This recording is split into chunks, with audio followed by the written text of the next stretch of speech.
ओम वंदे गौ मातरम। मित्रों, आज हम अदिति मुद्रा या तीर्थंकर मुद्रा के विषय में बात करने जा रहे हैं। यह हस्त मुद्रा हाथों से लगाई जाती है। इस मुद्रा के बहुत सारे बेनिफिट हैं। आप करेंगे तो आपको इसके लाभ पता चलेंगे और हम आपको सारी बातें बताएंगे, इसके लाभ, इसको करने का सही तरीका, इसके कब किया जा सकता है, कैसे आप इसको कर सकते हैं। हम सारी जानकारी आपको डिटेल में देंगे ताकि आपको इस मुद्रा को करने में अच्छे से रुचि आए और आप जो भी कर रहे हैं उस समय ये मुद्रा करते हैं आप इसका पूरा लाभ ले सकें।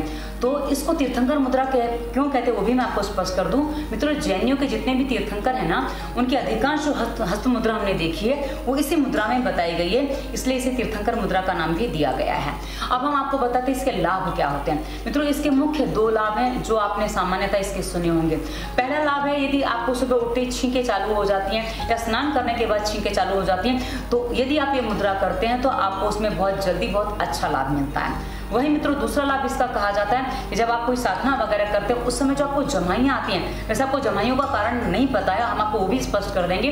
तो जो आपको जमाइयाँ आती हैं उसको रोकने के लिए मुद्रा बहुत अच्छा काम करती है। अब ये कैसे काम करती है, क्या काम करती है, उसके अलावा हम आपको दो फायदे और बता दें कि जब ये मुद्रा आप करते हैं ना, इससे आपके स्वास्थ्य संबंधी जितने भी रोग होते हैं, आपके फेफड़े से संबंधित जो रोग होते हैं उसमें भी आपको छुटकारा मिलेगा। और जिनका पेट साफ नहीं होता, लेकिन पेट में भारीपन होता है, उनको भी काफी आराम इस मुद्रा को करने से मिलेगा। लेकिन इस मुद्रा के साथ आपको हम एक निर्देश और देंगे, यदि आप इसका पूरा लाभ चाहते हैं तो इसी वीडियो के डिस्क्रिप्शन में हमने स्वास्थ्य नियम प्लेलिस्ट दी है। यदि आप उस प्लेलिस्ट के वीडियो देखते हैं, स्वास्थ्य नियम का पूरा पालन करते हैं, पानी ठीक से पीते हैं, नाक में तेल आदि डालते हैं, भोजन का समय और भोजन की मात्रा, भोजन की चीजें सही करते हैं, तो आपको इस मुद्रा का और अच्छा बहुत जल्दी लाभ मिलेगा।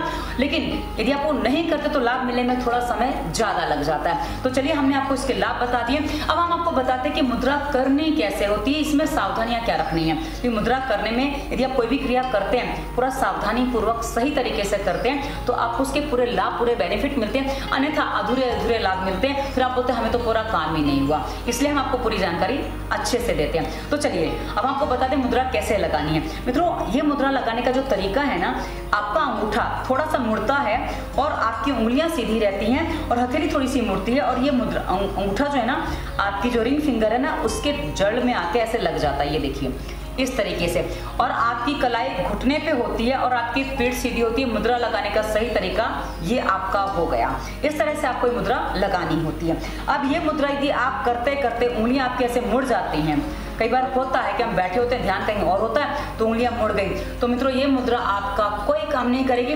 इस मुद्रा का आपको कोई बेनिफिट नहीं मिलेगा, नुकसान नहीं होगा पर लाभ कुछ नहीं मिलेगा। अभी जो हमने आपको कहा था ना, पेट और आपकी सांसों संबंधित जो रोग ठीक होते हैं उसका कारण भी मैं आपको बता दूं। मित्रों, जब ये मुद्रा आप करते हैं ना, आप ये देखिए, जब ये मुद्रा हम लगा रहे हैं तो यहाँ से जो हिस्सा दब रहा है ना, ये आपके फेफड़ों के पॉइंट हैं, और वहीं आपका जो ये हिस्सा ना बीच में, ये आपके पेट के पॉइंट्स होते हैं। जब आप ये मुद्रा करते हैं ना तो आपके सारे पॉइंट दब रहे होते हैं, इसलिए हो सके तो भोजन के 2-3 घंटे बाद पेट में हल्कापन हो तब ये मुद्रा करेंगे तो आपको ज्यादा बेनिफिट देगा।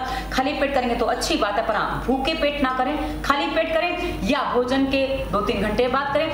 हल्के पेट के साथ आप इसको कर सकते हैं, कभी भी करें, कोई दिक्कत नहीं। जब आप कुछ भी करने बैठ रहे हैं आप ये मुद्रा कर सकते हैं, आप टीवी देखते देखते भी मुद्रा कर सकते हैं। और उसके अलावा मित्रों एक बात और ध्यान रखें, जब आप मुद्रा करें तो आपकी पीठ जो है ना वो पूरी सीधी होनी चाहिए। यदि पीठ सीधी होती है तो आप जो भी क्रिया करते हैं उसका पूरा लाभ आपको मिलता है। वो कैसे मिलता है मैं आपको भी बता दूं, और मित्रों कुछ बातें और भी बता दूं जो आपको गड़बड़ करती हैं, आपको समझ में नहीं आती है। कभी कभी क्या होता है, अक्सर आपने देखा होगा जो लोग बैठते हैं, नॉर्मली जो बैठते हैं ना, आपने देखा होगा लोग अक्सर ऐसे करके बैठ जाते हैं, उनकी पेट पूरे दबे हुए होते हैं, ये सब दबा हुआ होता है, फेफड़े दबे होते हैं। तो ऐसी स्थिति में जब आप बैठते हैं तो आप देखेंगे आपको बहुत जल्दी नींद आदि आने लग जाता है, यानी कि बहुत जल्दी आपको लगता है कि आप सो जाओ।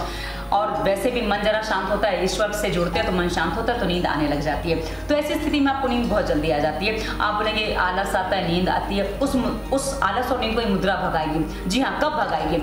जब आप सीधे होकर बैठेंगे, जब आप अपनी पीठ को सीधा करके बैठेंगे, उसके बाद आपकी जो स्थिति बनती है ना मित्रों, जब आप पीठ सीधी करते हैं तो आपके जो चक्र हैं, सहस्त्रार चक्र से लेकर मूलाधार चक्र, यानी कि आपके जो सारे चक्र हैं, सातों चक्र जो है वो एक सीधी रेखा में आ जाते हैं, कि उसकी सही स्थिति में आ जाते हैं। जब आपकी रीढ़ की हड्डी सीधी होती है कि रीढ़ की हड्डी में ही आपके सारे चक्र मौजूद हैं, तो जब आप सीधे बैठते हैं तो आपके सारे चक्र एक रेखा में आ जाते हैं, सही रेखा में। एक रेखा मतलब सही रेखा में आ जाते हैं, जैसे उनको होना चाहिए, उनकी स्थिति सही हो जाती है। तो इससे क्या होता है कि धीरे धीरे आपकी जो फेफड़े खुलते हैं, जो पीठ सीधी होती है, एक चक्रों के बैलेंस हो जाते हैं, और दूसरी मित्रों आपकी जो फेफड़े खुलते हैं ना, यानी कि आपका जो ये सीधा होता है तो आपके फेफड़े खुलते हैं। तो उस समय जो आपकी सीधे ना बैठने से जो सांस सीधी नहीं थी और जो आपके चक्र डिसबैलेंस थे, जो आपके चक्र ठीक से जागृत नहीं हो पाते थे, तो दोनों ही स्थितियां बनती हैं। तो ऐसी स्थिति में आपको जमाई आना कि जब फेफड़े खुलते हैं तो उनको ऑक्सीजन की ज्यादा डिमांड आती है कि फेफड़े खुल रहे हैं तो आपको ज्यादा ऑक्सीजन की जरूरत होती है। तो ऐसी स्थिति में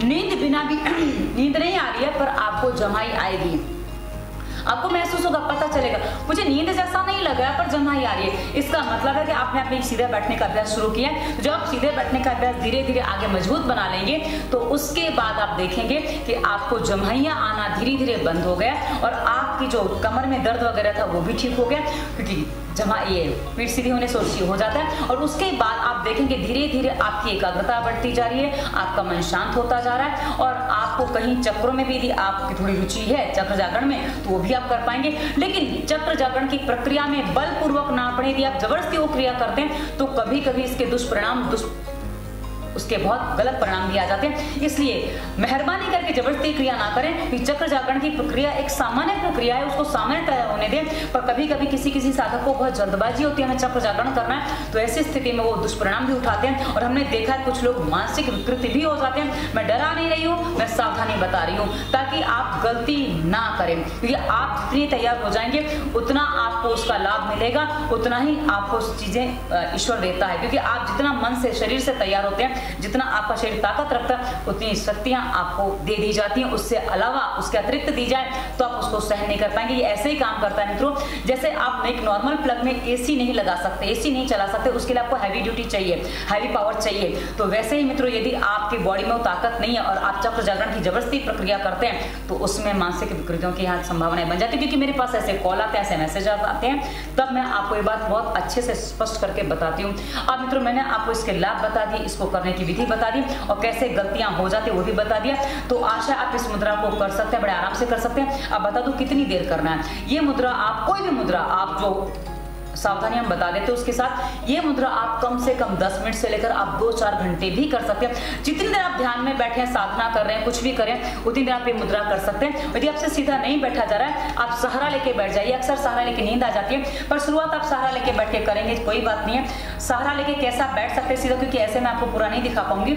हमारी अगली प्लेलिस्ट है संपूर्ण प्राणायाम, उसमें हमने सीधे बैठने का तरीका बताया, कैसे कैसे सीधा बैठ सकते हैं। जो बैठ नहीं सकते वो लेट के कर सकते हैं, लेट के भी आप मुद्रा लगाएंगे आपको काम करेगी। तो आप जब ये मुद्रा करेंगे तो आप 10 मिनट से लेकर 3-4 घंटे भी मुद्रा करेंगे, कोई दिक्कत नहीं। बस ध्यान इतना रखना है, खाली पेट आप कभी भी कर सकते हैं, भूखे पेट ना करें। खाली पेट भूखे पेट में अंतर, आपको भूख लगी है नहीं करना है, खाली पेट कर सकते हैं। उसके अलावा मित्रों आपको जो दूसरी सावधानी रखनी है कि भोजन करने के तुरंत बाद ना करें, भोजन करने के कम से कम 2-3 घंटे बाद करें, यानी कि पेट हल्का हो जाए तब आप कर सकते हैं। भारी पेट में आप इस मुद्रा को ना करें, क्योंकि भारी पेट में करने से जैसा कि हमने आपको बताया ये पेट के पॉइंट दबते हैं तो वो आपको नुकसान दे सकते हैं। इसलिए आपको अनईजीनेस या घबराहट जैसी हो सकती है। और वहीं हमने आपको बताया था कि इसमें फेफड़े के और हमारे नाक के पॉइंट भी दबते हैं, तो इससे हमारी जो सांस बहुत अच्छे से जो चलने लग जाती है ना मित्रों, वो आपको सांसों पे ध्यान करने में बहुत अच्छी सहायता देती है, जो आपके संपूर्ण शरीर के विकारों को दूर करने में आपकी पूरी सहायता देगी।